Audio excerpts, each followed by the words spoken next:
et bienvenue sur ma chaîne YouTube Hypersensible et Hyperpuissant. Aujourd'hui, je vais aborder un sujet avec vous qui me fâche et je vais vous dire pourquoi ça me fâche. C'est la fameuse question suis-je hypersensible ou non? Et surtout, ce qui me fâche, c'est les fameuses réponses vidéo ou peu importe sur internet qui sont les 10 signes qui montrent que vous êtes un hypersensible.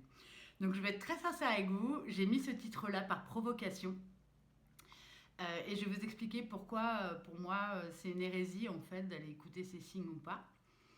Voilà. Donc la question déjà, c'est est-ce que vous êtes hypersensible ou pas, ou en tout cas est-ce que vous avez été hypersensible ou pas?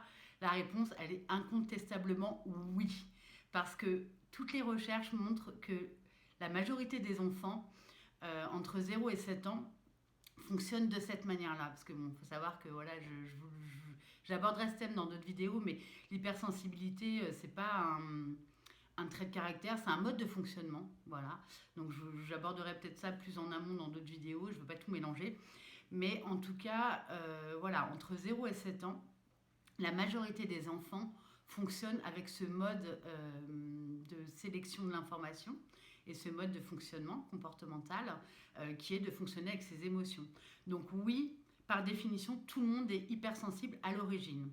Après, ce qui fait qu'on développe d'autres comportements, c'est soit la suradaptation, donc sociétale ou éducationnelle, etc. Parce que c'est pas beau de montrer sa sensibilité ou parce qu'on est un peu catégorisé comme quelqu'un de faible.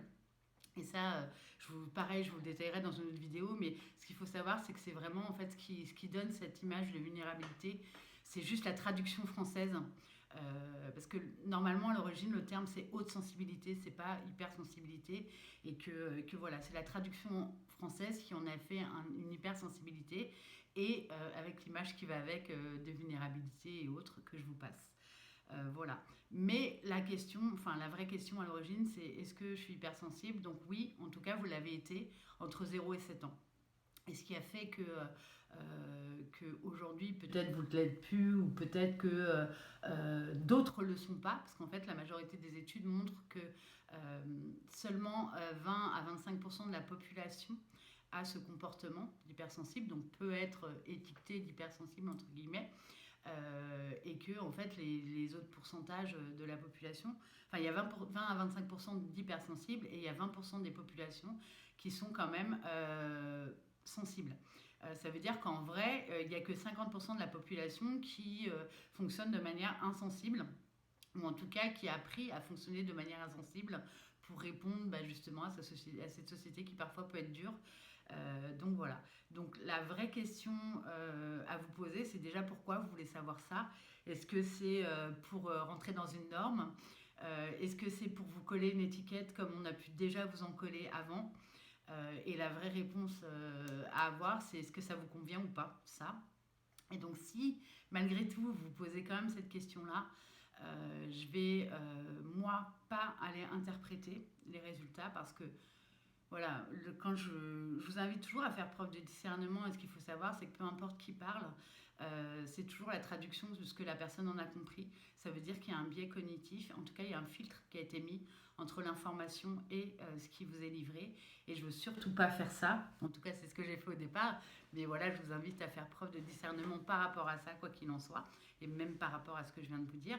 Mais voilà, je vais quand même mettre à votre disposition le questionnaire d'origine de Hélène Aron. Alors je ne sais pas si vous la connaissez, mais c'est une chercheuse, une scientifique qui est vraiment à l'origine des recherches sur la haute sensibilité et qui pour moi est la référence en la matière, parce que pour le coup, il n'y a pas, voilà, elle livre les résultats de ces enquêtes, mais en tout cas, il n'y a pas d'interprétation et donc de biais, de filtre psychologique par d'autres thérapeutes ou d'autres personnes, ou en positif ou en négatif. Donc je vous mets à disposition ce questionnaire si ça vous intéresse quand même de le faire. Mais voilà, moi ce que je vous invite quand même à faire au-delà de ça, c'est en fait, de plus à travers ce questionnaire et surtout à travers les questions que vous vous poserez ultérieurement, c'est de vous amener à vous demander ce que cette sensibilité elle vous apporte ou pas dans la vie, en positif ou en négatif, et surtout de prendre des décisions par rapport à ce que vous voulez garder de ce fonctionnement ou pas. Et même pourquoi pas renforcer de ce fonctionnement parce que voilà, quand on est en possession de ce pouvoir-là, en fait, c'est juste une vie extraordinaire qui nous attend. Voilà, donc j'espère que vous n'êtes pas déçus, que vous n'aurez pas les 5 signes, etc. Et que vous aurez compris le pourquoi j'ai pas voulu fonctionner de cette manière-là, parce que c'est mon fonctionnement en tout cas. Et voilà. Donc j'espère que je vous ai pas déçus et que, ouais, que en tout cas, ça vous amènera à vous poser la question de savoir si au final, est-ce que c'est vous qui êtes hypersensible ou est-ce que c'est les fameux 50% qui sont devenus insensibles.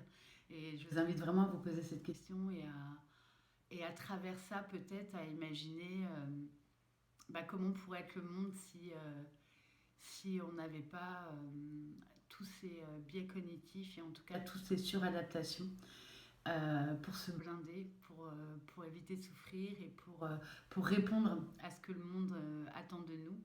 Et voilà. Et donc, ce que pourrait être le monde, si on arrêtait justement de répondre à ce que veut le monde et si on le créait nous-mêmes. Voilà. Je vous dis à bientôt. En tout cas, comme d'habitude, prenez soin de votre sensibilité, prenez soin de vous, honorez votre sensibilité et vivez une vie à la hauteur de votre douance. À très bientôt.